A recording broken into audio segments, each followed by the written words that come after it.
Salut les makers! L'autre jour, je vous ai dit un truc. La seconde modification, c'est la bûche de soufflage qui permet un bien meilleur refroidissement du fil, donc un bien plus grand surplomb en impression. Et je l'avais même pas vérifié. Alors, par acquis de conscience, j'ai conçu une pièce de test avec des surplombs, des ponts, divers angles, diverses longueurs. La voilà.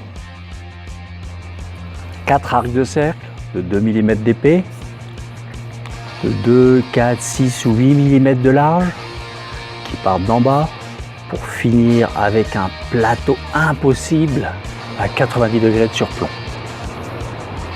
Et entre ces arcs de cercle, des ponts de diverses longueurs selon l'axe X, l'axe Y ou en diagonale.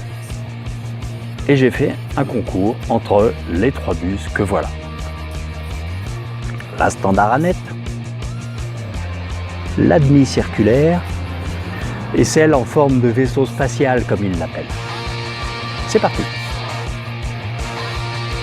Au début, facile, ça monte. Première série de ponts, pas trop mal. Next. Seconde série de ponts. Ah, on commence à peiner.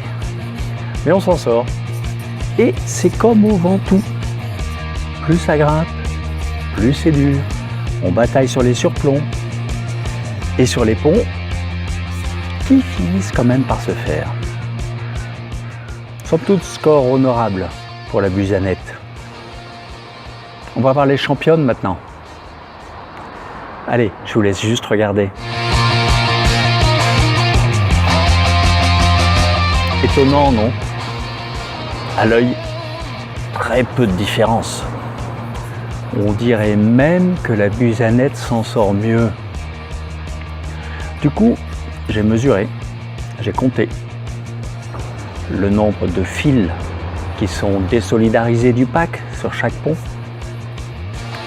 Et pour le surplomb, la longueur sur laquelle l'état de surface de chaque pilier devient vraiment trop mauvais.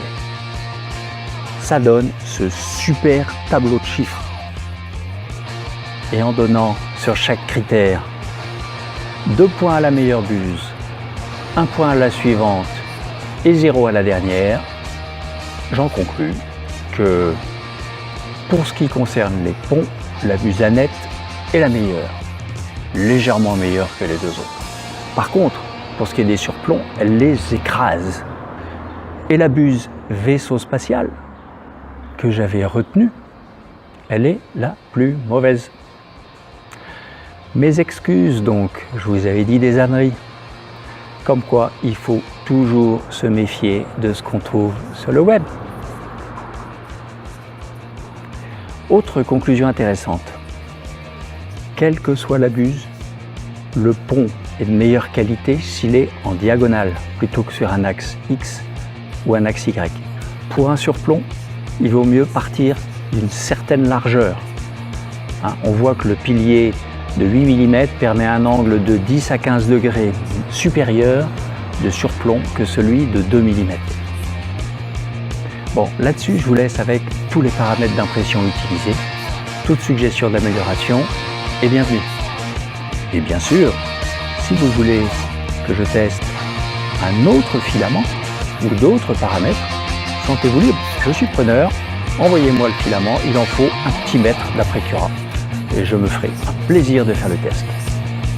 Allez, à plus!